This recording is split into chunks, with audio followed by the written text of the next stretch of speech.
वर्ग तथा वर्गमूल में 2 सवाल इस तरह के बनते हैं। वह छोटी से छोटी संख्या ज्ञात कीजिए जिसमें 1890 में गुणा करने पर गुणनफल पूर्ण वर्ग हो जाए। एक गुणा करने पर वह आता है और दूसरा भाग करने पर। तो आप देखें, तो इसको ज्ञात करने के लिए आप अभाज्य गुणनखंड विधि का प्रयोग करेंगे। अभाज्य गुणनखंड विधि, इसमें देखें 1890 है तो आप 1890, यह 0 है, यहाँ 2 से भी कट जाएगा। अब ये 5 आ गया, यहाँ 3 से, यह 3 से कट जाएगा।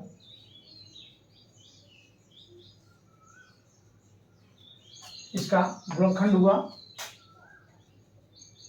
2 गुणे 3 गुणे 3 गुणे 3 गुणे 5 गुणे 7। अब आप देखें, ये जोड़ी में 3 का जोड़ा है। अब कौन सा भाग जोड़े में नहीं है? 1 2 नहीं है, इसमें 1 2 और चाहिए। 1 3 नहीं है और 1 5 नहीं है, 7 नहीं है। अगर गुणा की बात करें तो इसमें 1 2 और चाहिए, 1 2 का गुणा कर दें। 1 3 चाहिए, 3 का गुणा कर लें। 1 5 चाहिए, 5 का गुणा कर लें। और 1 7 चाहिए, 7 का गुणा कर लीजिए। तो ये हो गया 210। अर्थात 2 से 10 का गुणा करेंगे तो ये सब जोड़े में बन जाएगा और पूर्ण वर्ग हो जाएगा। तो अर्थात इसमें 210 का गुणा करने पर पूर्ण वर्ग हो जाएगा।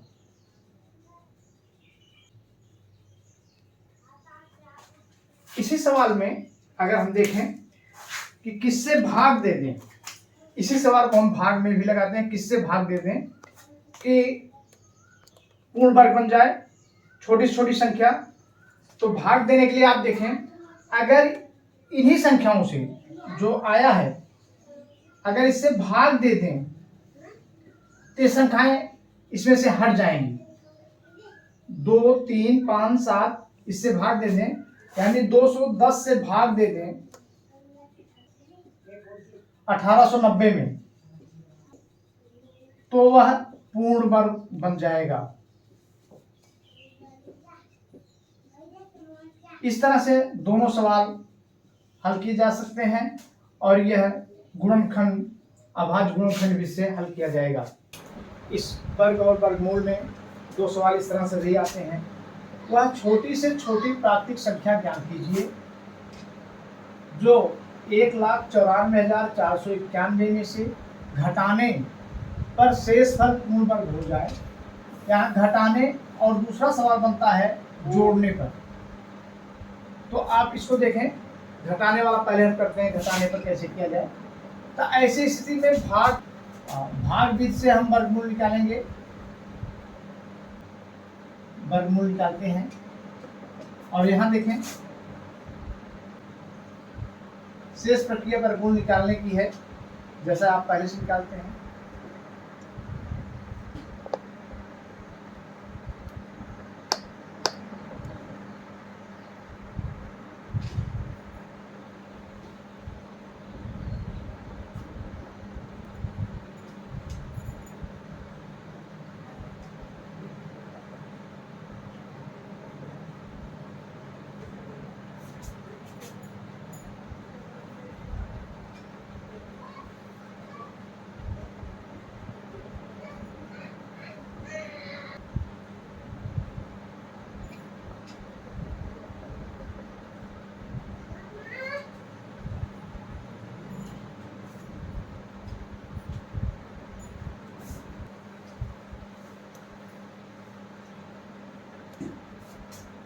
यहाँ देखें, ये 10 बच रहा है।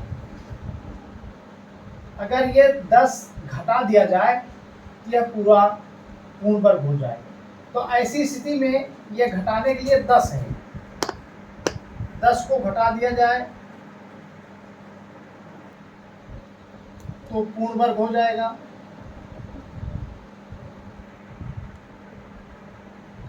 लेकिन अगला सवाल जो जोड़ने वाला आता है, इसको करने के लिए आप देखिए क्या किया जाए। जोड़ने के लिए यह है जो 1 का गया भाग, ये वर्गमूल 2 करिए। यहाँ ये हम पूरी प्रक्रिया फिर करते हैं। हम 4 चौक 16 और ये चौके गया 16, 4 32 35 घटा लीजिए,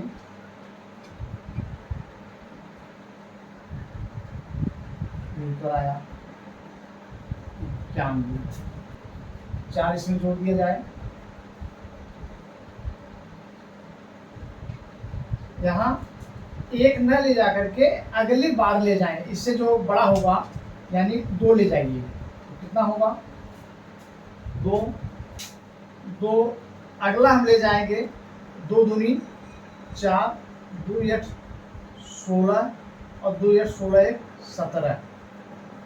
अब आप देखें ये घटाना है तो ये तो कम है, इसलिए इसी में से घटाइए, इसमें से इस वाले घटाइए। 4 में से 3, 16 में से 9 7 और 16 में से 8 गए 8, माइनस 873, अर्थात 873 जोड़ दिया जाए तो यह पूर्ण वर्ग हो जाएगा। यहाँ केवल ध्यान देना है, जो 1 कम हो रहा था तो हम उसे 1 अधिक करेंगे, तो ये 2 वाला लेंगे और ये माइनस हो जाता है तो यही इतना जोड़ा जाएगा। 873 और जोड़ दें तो 441 के बजाय 442 का ये वर्ग हो जाएगा, और इतना जोड़ने के पश्चात अगला इसमें जो सवाल बनता है, किसी संख्या के वर्गमूल में अंकों की संख्या ज्ञात करना। इसके एक नियम है, अगर संख्या सम है, जो दी गई संख्या है उसमें अंकों की संख्या सम है, तो उसका आधा, अंकों की संख्या का आधा 1/2 कर देंगे। और अगर विषम है तो अंकों की संख्या का उत्तरवर्ती का आधा, अंकों की संख्या के उत्तरवर्ती का आधा। जैसे यहाँ देखें 256 संख्या दी गई है, तो सम है, अंकों की संख्या सम है, विषम, ये देखिए यहाँ विषम है, ये विषम है, यहाँ 3 अंक है। ऐसी स्थिति में तो 3 का उत्तरवर्ती 4, 4 का आधा 2, इसमें 2 होगा। यहाँ देखें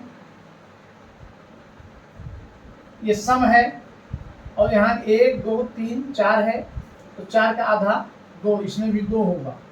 अंकों की संख्या 2, यहाँ देखें 1 2 3 4 5, कुल 5 है, तो 5 का उत्तरवर्ती 5 1 6 3। यहाँ देखें 1 2 3 4 5 6 सम है, 6 भागे 2 अर्थात 3, इसका 3। इस तरह से आप अंकों को देख करके सीधे वर्गमूल में कितने अंक होंगे ये ज्ञात कर सकते हैं।